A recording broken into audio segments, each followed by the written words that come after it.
Eu acho que eu tenho que vir aqui esclarecer esses absurdos que saíram, mas antes dos absurdos, a gente precisa ir lá atrás. O que tá acontecendo, né? Primeiro ponto. Em fevereiro, eu atendi alguns pacientes, dezembro, janeiro, fevereiro, enfim, alguns pacientes que eram concomitantemente pacientes de uma neuropsicóloga. Aí, alguns desses pacientes atendi na área, né? Na sub-área do neurodesenvolvimento, sim, atendi. Como é permitido pelo CREMEB. E aí, em alguns desses pacientes, eles relataram que eles pagavam uma mensalidade para essa profissional na cidade de Cândido Sales, para que ela fizesse a avaliação neuropsicológica. Só que durante esses atendimentos, os relatórios, as coisas que eles traziam eram suspeitas altas de convulsões, crises de ausência, de convulsões, até tônico-clônicos generalizados e tal, que nunca tinham sido investigadas. E aí eu, pensando que o compromisso meu é com o meu paciente, disse para estes pacientes o seguinte: converse com fulana de tal, peça para ela dar uma parada nas avaliações neuropsicológicas para que você possa fazer o eletroencefalograma. Ok. Vários pacientes, né, falaram com essa pessoa e aí pararam de fazer. Alguns casos, eles não precisavam realmente de avaliação neuropsicológica, eram casos muito, muito simples, assim, né? Atendiam todos os critérios e tudo. E aí, os relatórios foram fechados, laudos foram fechados, sim, como é respaldado pela literatura, como é garantido pelo CREMEB. Neste contexto todo, há uma colega médica que tem RQE, que é neuropediatra e tal, é amiga dessa neuropsicóloga, trabalham juntas, e aí elas duas se juntaram e fizeram uma denúncia, alegando que eu estava facilitando laudos, vendendo laudos e isso e aquilo. O que acontece, gente? Numa boa, é um total de serviço. Por quê? Porque todos os meus atendimentos são realizados dentro de critérios médicos. Todos os meus atendimentos têm avaliação clínica, tem registro em prontuário, tem documentos anexados, né? Desde relatórios escolares, atividades, avaliações por outros profissionais. Como além de médica, além de ter pós-graduações na área de deficiências múltiplas sensoriais, na área de psiquiatria, eu também sou fisioterapeuta.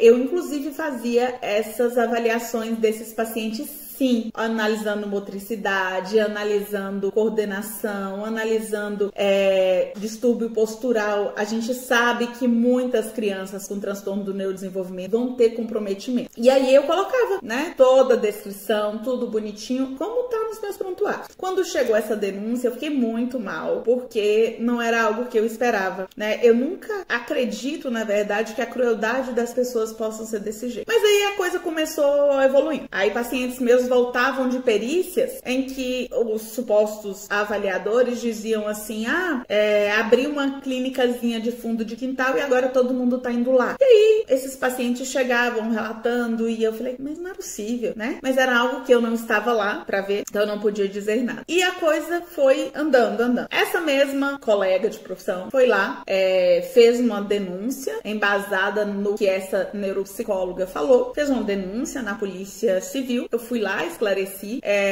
A Polícia Civil entrou em contato com o CREMEB. O CREMEB devolveu a resposta para a Polícia Civil, informando o quê? Que o médico tinha direito de exercer na área. Então, eu tenho direito de exercer a área da psiquiatria? Sim. Eu tenho direito de exercer na área da neuropediatria, do neurodesenvolvimento, como eu costumo falar? Sim. E aí, o CREMEB, claro, pede uma adequação, né?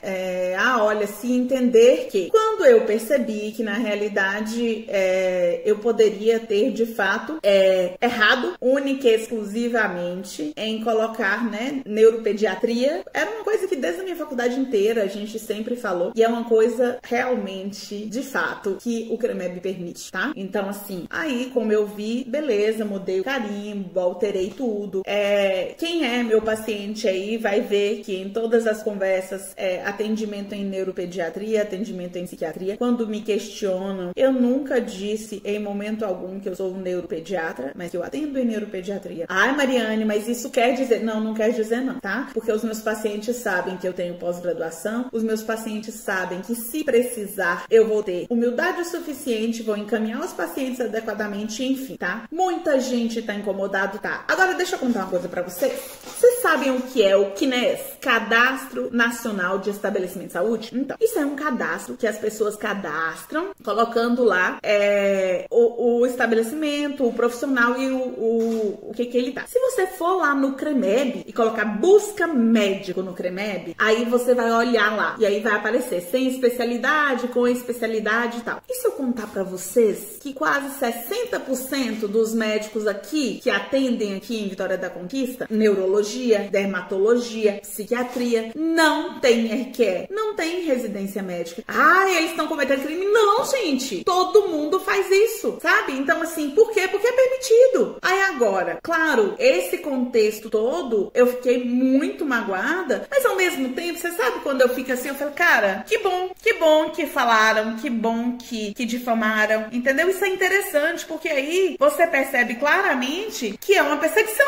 sabe? Que é uma perseguição, que não estão satisfeitos. Como eles disseram, né? A clínicazinha de fundo de quintal não pode funcionar. Então, assim, existe gente que se incomoda com o sucesso dos outros, existe. Existe gente invejosa, existe. O que eu posso dizer para vocês é que os meus prontuários médicos todinhos, sabe? Aqueles, assim, que estão num sistema chamado iClinic, que não permite modificar. Esses prontuários, eles estão à disposição do CREMEB, eles estão à disposição da Justiça. E adivinha? Eu sou a pessoa neurótica que digitalizo tudo, que organizo tudo, extremamente metódica com prontuários médicos. E você sabe por que eu faço isso? Porque eu não preciso fingir, porque eu não preciso me esconder atrás de um RQE, porque simplesmente eu estudo todos os dias, graças a Deus, para agir com responsabilidade, para atender meus pacientes com responsabilidade. E sabe o que mais que incomoda essas pessoas? O preço, o valor, tá? Porque tudo aqui nessa vida parece girar em torno de dinheiro. Então o que mais incomoda? Ah, mas ela atende de graça? Ah, mas ela tá atendendo a baixo custo? Ah, mas ela tá dando 2 ou 3 retornos? Eu dou quantos eu quiser, tá? Porque eu atendo realmente dentro da ética.